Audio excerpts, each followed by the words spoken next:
Hello everyone, আসসালামু আলাইকুম। Welcome back to my channel. আজকে আমি আপনাদের সাথে শেয়ার করব 2 পাউন্ড ওজনের চকলেট স্পঞ্জ কেকের ডেকোরেশন ভিডিও। এই চকলেট স্পঞ্জ কেকের রেসিপিটা আমার ইউটিউব চ্যানেলে আছে, আমি লিঙ্কটা দিয়ে দিব, আপনারা চাইলে ওইখান থেকে দেখে নিতে পারেন।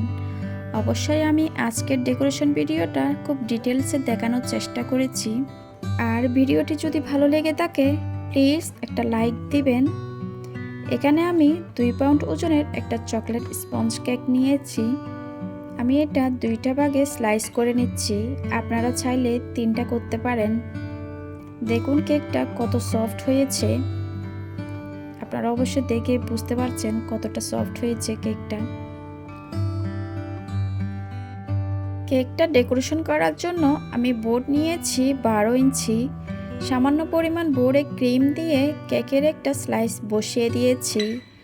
আর আমি সুগার সিরাপ হিসাবে দুধ ব্যবহার করছি। হাফ কাপ দুধের সাথে 3 টেবিল চামচ চিনি মিশিয়ে সুগার সিরাপ তৈরি করে নিয়েছি। এবার পরিমাণ মতো চকলেট ক্রিম দিয়ে আমি একটু সমান করে দিচ্ছি। সমান হয়ে গেলে আমি চকলেট গানাশ দিয়ে দিচ্ছি, কেকটা যেন খেতে আরও বেশি ভালো লাগে। গানাশটা এখন প্যালেট নাইফের সাহায্যে কেকের চারিদিকে ছড়িয়ে দিব।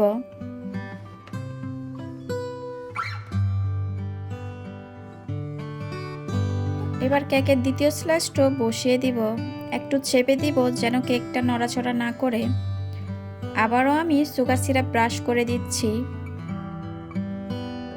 আপনারা চাইলে দুধের পরিবর্তে হাফ কাপ পানির সাথে 3 টেবিল চামচ চিনি মিশিয়ে সুগার সিরাপ তৈরি করে নিতে পারেন। এবার সামান্য পরিমাণ ক্রিম দিয়ে ক্রাম কোটিং করে নিব। এভাবে যদি ক্রাম কোটিং করা হয়, পরবর্তীতে যখন ক্রিম দিবেন তখন কেকের ফিনিশিংটা খুব ভালো আসে, আর কেকের গুঁড়াগুলো উঠে আসে না। যারা নতুন তারা অবশ্যই ক্রাম কোটিং করে নেবেন। ভালোভাবে ক্রাম কোটিং হয়ে গেলে 1 ঘন্টার জন্য আমি ফ্রিজে রেখে দিব। 1 ঘন্টা পর ফ্রিজ থেকে বের করে নিয়েছি কেকটা। আবারও আমি ক্রিম দিয়ে দিচ্ছি।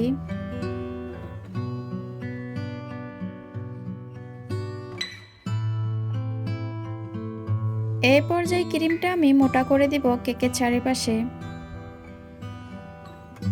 কেকের চারিপাশে ক্রিম দেওয়া হয়ে গেলে উপরেও আমি ক্রিম দিয়ে দিচ্ছি।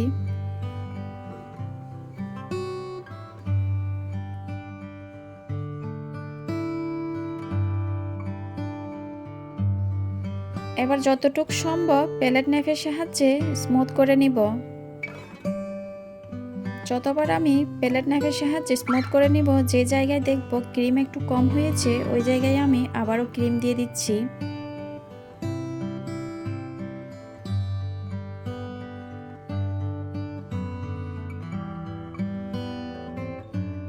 এবার একটা স্ক্রাপারের সাহায্যে কেকের চারিপাশে একটু সমান করে দিচ্ছি।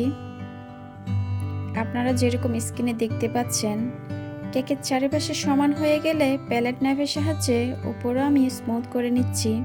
কাস্টমার বলেছিল কেকের উপরে একটা ছবি হবে, আমি ছবিটা প্রিন্ট করে বসিয়ে দিচ্ছি। একটা গোলাপ তৈরি করে নিয়েছি, এটাও বসিয়ে দিচ্ছি। এবার আমি নামটা বসিয়ে দিব। কাস্টমারের কোনো ডিমান্ড ছিল না, আমার মতো করে করে দিতে বলেছিল। শুধু ওনারা বলেছিল ছবিটা থাকতে হবে, আর ডেকোরেশনটা আমার মতো করে করে দিতে বলেছিল। কেকটা ওনারা অনেক বেশি পছন্দ করেছে।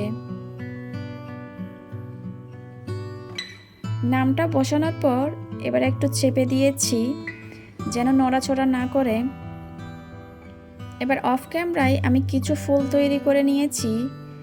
এবার একে একে গোলাপগুলো আমি বসিয়ে দিচ্ছি।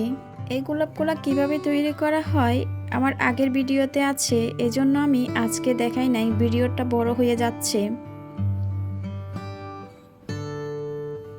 গোলাপগুলো বসিয়ে দেওয়ার পর আমি ওপরে আরেকটু ফুল দিয়ে দিচ্ছি। আমি নজলটার নাম জানি না, এজন্য বলতে পারছি না।